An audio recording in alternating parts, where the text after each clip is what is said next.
ETF index mutual funds నేర్చుకుని stock మార్కెట్లో రాణించాలనుకుంటున్నారా? వెంటనే ఈ నెంబర్కి కాల్ చేయండి. హాయ్ సాహితి. హలో అండి. సో ఇంకో కథతో సాహితి వచ్చింది. అయితే సాహితి, ఈ మధ్య కాలంలో ప్రేమ అనేది కరువు అయిపోయింది. అంటే అసలైన ప్రేమ కరువైంది, నకిలీ ప్రేమలన్నీ పుష్కలంగా దొరుకుతున్నాయి. దాంట్లో తల్లి ప్రేమ, స్వచ్ఛమైన ప్రేమ, ఆ టైం అనేది పేరెంట్స్ అందరు బిజీగా ఉండి వాళ్ళు ఆ ప్రేమ కరువు అయిపోతుందేమో అనిపిస్తుంది. దీని గురించి ఒక కథ కావాలి. అయితే పేరెంట్స్ లవ్ గురించి మీరు చెప్పినట్టు ఒక కథ డైరెక్ట్ గా కథలో ప్రైమరీ టీచర్ వాళ్ళ స్కూల్లో ఉన్న పిల్లలందరికీ ఒక ఎగ్జామ్ పెడదామని డిసైడ్ అవుతుంది. క్లాస్ లోకి వెళ్ళగానే ఈ రోజు మీకు ఒక సడన్ టెస్ట్ అని చెప్తారు. సేమ్ మనం మన స్కూల్లో ఉన్నప్పుడు భయపడినట్టే పిల్లలందరూ అదేంటి టీచర్ ఇప్పుడు మేము కదా అంటే అదే మేము ఎగ్జామ్ అంటే రాయలేము కష్టము అని భయపడిపోతూ ఉంటారు. అయితే లేదు ఇది చాలా మంచి ఎగ్జామ్, మీరు చాలా ఎంజాయ్ చేసే ఎగ్జామ్ అని చెప్తారు. ఆయన పిల్లలు పాపం హెసిటేట్ చేస్తాం, ఆ ఎగ్జామ్ ఇప్పుడు ఏదో స్పోర్ట్స్ అవుతుంది గేమ్స్ అవుతుంది అనుకున్నాము, మేము ఇప్పుడు ఎగ్జామ్ రాయమంటే టీచర్స్ కదా వాళ్ళు స్ట్రిక్ట్ అయిపోయి ఇంకా అప్పటిదాకా ఉంటారు. వాళ్ళు ఎవరు ఏ టీచర్ అయినా ముద్దుగా ఉన్నంత వరకు ఉంటారు, ఎంత చిన్న పిల్లలు లైన్ లో లేకపోతే సీరియస్ అయిపోతారు. అలాగే లేదు మీరు ఇప్పుడు రాయాల్సిందే ఎగ్జామ్ అని చెప్పి స్ట్రిక్ట్ గా చెప్తారు. పిల్లలందరూ ఆబ్వియస్లీ అరవగానే సైలెంట్ అయిపోయి రాద్దామని డిసైడ్ అవుతారు. అలాంటప్పుడే అందరికి ఒక్కొక్కరికి పేపర్ ఇచ్చి ఈ రోజు మీరు ఏం రాయాలి అంటే మీరు ఫ్యూచర్ లో ఏం అవ్వాలనుకుంటున్నారు, మీరు ఎలా అంటే ఎవరిలా అవ్వాలనుకుంటున్నారు, ఏం చేయాలనుకుంటున్నారు, ఎలా మారాలనుకుంటున్నారు అనేది దీంట్లో బొమ్మలు వేసి మీరు ఒక ఎస్సే లాగా రాయండి అని చెప్తుంది. చెప్పగానే పిల్లలందరూ సరే ఇదేదో ఎగ్జామ్ లాగా లేదు, ఇదేదో సరదాగా ఉంది, మాకు నచ్చింది మేము రాసుకోవచ్చు అని ఒక్కొక్కరుగా పిల్లలందరూ మొదలు పెడతారు. కొంతమంది కాపీ కొట్టడానికి ట్రై చేస్తారు, కానీ దీంట్లో కాపీ ఏముంటుంది, ఎవరిది వాళ్ళదే కదా, మనమేం అవ్వాలో మనమే మనకు తెలుసు కదా, అందుకని కాపీ అది అవ్వదు, ఎవరిది వాళ్ళు రాసుకుంటారు. రాసుకోగానే టీచర్ పేపర్స్ అన్ని కలెక్ట్ చేసుకుని ఇంటికి వెళ్ళి కరెక్షన్ చేద్దాంలే, ఇక్కడ క్లాసెస్ లో నాకు టైం ఉండట్లేదు అని తన క్లాసెస్ అన్ని ఫినిష్ చేసుకుని టీచర్ ఇంటికి వెళ్తుంది.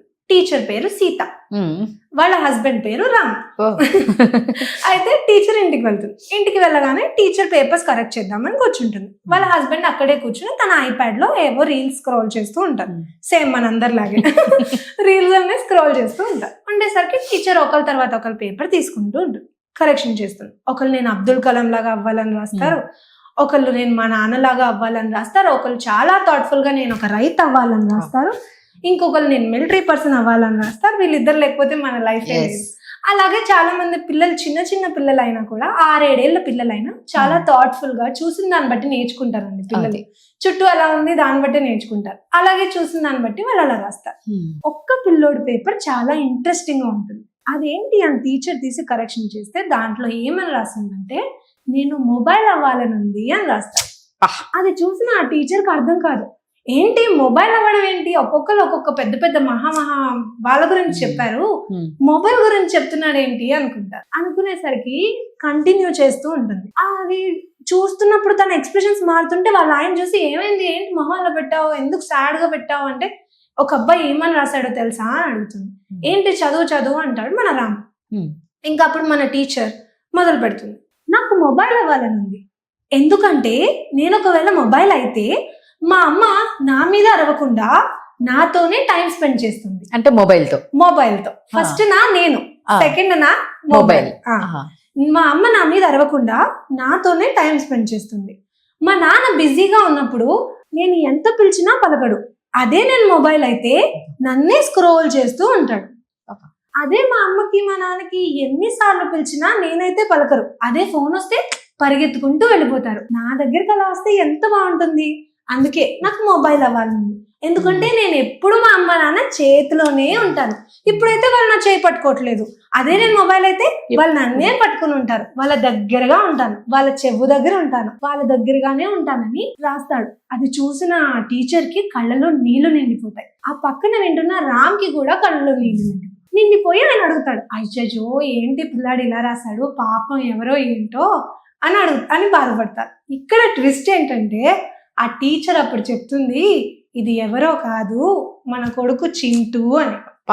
అది విన్న మొగుడు పిల్లలు షాక్ అయిపోయి కళ్ళలో నీళ్లు పెట్టుకుని బాధపడిపోతూ ఉంటారు. అయ్యో మన చింటూ రాసాడా ఇలా అని. ఇక అదంతా మళ్ళీ 2-3 సార్లు చదువుకుని తల్లి కదా తట్టుకోలేకపోయింది. అదేంటి నా కొడుకు ఇలా రాశాడని. అప్పుడే వాళ్ళిద్దరు జరిగినవన్నీ టీవీలో చూపించినట్టు ఫ్లాష్ బ్యాక్ వాళ్ళకి రీవైండ్ అవుతుంది, ఏమేమి జరిగాయి అని. ఆ పిల్లోడు వీళ్ళ దగ్గరికి రావడం, వాళ్ళు లేదు అని ఫోన్ పట్టుకోవడం, ల్యాప్టాప్ పట్టుకోవడం, బిజీ అయిపోవడం. ఇప్పుడు పేరెంట్స్ ఎలా అయిపోయారంటే పోనీ వర్కింగ్ డేస్ లో కార్పొరేట్ వర్క్ అందరికి తెలిసిందే, నిజమే. ఎంత కాలంలో Correct. పనే చేస్తాం. అవును. వీకెండ్స్ లో కూడా వాళ్ళ లైఫ్ చూసుకోవడం ఎక్కువ అయిపోయింది. ఆ నెట్ఫ్లిక్స్ అవును. టైం పాస్ పాపం దానికి ఆ పిల్లోడి మీద చాలా ఎఫెక్ట్ పడిపోయింది. అదే ఆ పేరెంట్స్ కి అర్థమయ్యి ఆ నెక్స్ట్ వీకెండ్ నుంచి ఎవ్రీ వీకెండ్ ఫోన్లు ల్యాప్టాప్లు ఏం లేకుండా డిజిటల్ డీటాక్స్ అని వాళ్ళు మొదలుపెట్టి ఎటువంటి గ్యాడ్జెట్స్ లేకుండా 2 రోజులు సాటర్డే సండే పిల్లోడితోనే స్పెండ్ చేయడం మొదలు పెట్టారు. ఇది కథ మీనింగ్. ఇంత ఎమోషనల్ గా ఉందంటే ఈ కథ నిజంగా ప్రతి ఒక్కరికి వింటే ఇక్కడ టచ్ అవుతుంది. అవును ఈ కథ వినన్నా చాలా మంది పేరెంట్స్ మారాలి. అవును నిజంగా. పాపం పిల్లలు, చిన్న పిల్లలకి ఏంటంటే అది ట్రామాలా ఉండిపోతుంది. ఏదైనా చిన్నప్పుడు మనం చూసి నేర్చుకున్నది లైఫ్ అంతా గుర్తుండిపోతుంది. అదే పాపం పిల్లలకి చిన్నప్పుడు ఆ టైం లేకపోతే వాళ్ళకి ఎప్పుడు నన్ను ఎవరు ఇష్టపడరు, నాకు ఎవరు లేరు, మా అమ్మ నాన్న నన్ను చూసుకున్నప్పుడు ఇంకా నన్ను ఎవరు పట్టించుకుంటారా అనే ఇది వాళ్ళలో ఉండిపోతుంది. అలా ఉండకుండా ఉండడానికి కదా. బావోయ్ అసలు నాకే ఎలాగో అయిపోయింది ఆ కథ విన్న తర్వాత. నిజంగా అంటే మీరు అన్నట్టు వాళ్ళు చాలా సున్నితమైన మనసులు. పాపం అమ్మా నాన్న ప్రేమ తప్ప వాళ్ళు ఏది ఆశించారు. అప్పుడు వాళ్ళకి ఏం అంత జ్ఞానం ఉండదు కదా, వాళ్ళకి ఇంట్లో ఉన్నదే కావాలనుకుంటారు. కావాలి 24 గంటలు ఉండేదే అమ్మా నాన్నతోనే వాళ్ళు ఉండేది కాబట్టి ఆ మనుషులే కావాలనుకుంటారు. అదే అర్థం కాక మన బిజీలో నిజంగా ఈ కథ చూసైనా వినైనా అందరూ మారాలనే అవును కోరుకుంటాం. అవును నిజంగా. అంతే కదా, ఎంతమంది పిల్లలు ఉంటారో ఇలా అనుకొని బాధపడే పిల్లలు. అవును అవును ఇది కథ కాబట్టి ఓకే, అవును. రియల్ లైఫ్ లో ఇదే ఉంది. చాలా మంది ఉంటారండి. ఇప్పుడు ఈ చింటూ చెప్పుకోగలిగాడు కాబట్టి వాళ్ళ అమ్మ నాన్నకి అర్థమైంది. కొంతమంది పిల్లలు చెప్పుకోలేరండి. ఇప్పుడు చాలా మంది ఎక్స్ప్రెస్ చేయలేరు, లోపలే దాచేసుకుంటారు. చెప్తే మళ్ళీ అమ్మ నాన్న ఫీల్ అవుతారేమో, లేకపోతే అమ్మ నాన్న నన్ను కొడతారేమో, తిడతారేమో, మాకు ఇప్పుడు లేకపోతే నీకు డబ్బులు రావు, నేను పని చేయాలి, పని చేయడం వల్ల డబ్బులు వస్తున్నాయి కాబట్టి అలవాటు చేసుకో, అర్థం చేసుకో అనే వాళ్ళు కూడా కానీ ఉంటారు. ఎవరి కోసం కష్టపడుతున్నాం అనేది మనం చూడాలి. పిల్లల కోసమే కదా. ఆ పిల్లలకి టైం ఇవ్వకపోతే మన కష్టం ఏంటి, వృధానే కదా. అవును అవును. పాపం పేరెంట్స్ సైడ్ లో వాళ్ళు రైట్ అయి ఉండొచ్చు, కానీ వాళ్ళకి But అర్థం కాలేదు. ఇవ్వాలి. ఎంత బిజీగా ఉన్నా పిల్లలకి టైం ఇవ్వాల్సిందే. ఇవ్వాల్సిందే. అవును వాళ్ళ కోసం మనం కష్టపడుతున్నప్పుడు వాళ్ళకి టైం ఇవ్వడంలో ప్రాబ్లం ఏంటి? అంతే. ఒక చిన్న టెస్ట్ వల్ల వాళ్ళ అమ్మకు అర్థమైంది ఆ బాబు ఎంత బాధపడుతున్నాడు అని. సో ఇలా చాలా మంది ఇళ్లలో పాపం చాలా మంది పిల్లలు పేరెంట్స్ లవ్ లేక బాధపడుతుంటారు, కేర్ టేకర్స్ ని పెట్టేస్తారు. అట్లాంటివి కొంచెం అవాయిడ్ చేసి ఎంత కాదన్నా అట్లీస్ట్ ఒక 2 hours అయినా పిల్లలతో స్పెండ్ చేస్తే వాళ్ళ పేరెంట్స్ దగ్గరే నేర్చుకుంటారు. ఇప్పుడు మన అమ్మా నాన్నల దగ్గర నేర్చుకున్న అంతే విలువలే కదా. మనం ఇప్పుడు పాటిస్తున్నాం కదా. అందుకే ఇప్పుడు పిల్లలు ఎలా అంటే అలా తయారైపోతారు. అవును అవును నిజంగా. ఏమున్నా మనం మన పెద్దల దగ్గర నేర్చుకునే పాటిస్తాం. సో ఆ స్పెండ్ చేయడం అనేది చాలా ఇంపార్టెంట్. సూపర్ సాయితి, చాలా బాగుంది. Thank you. Thank you.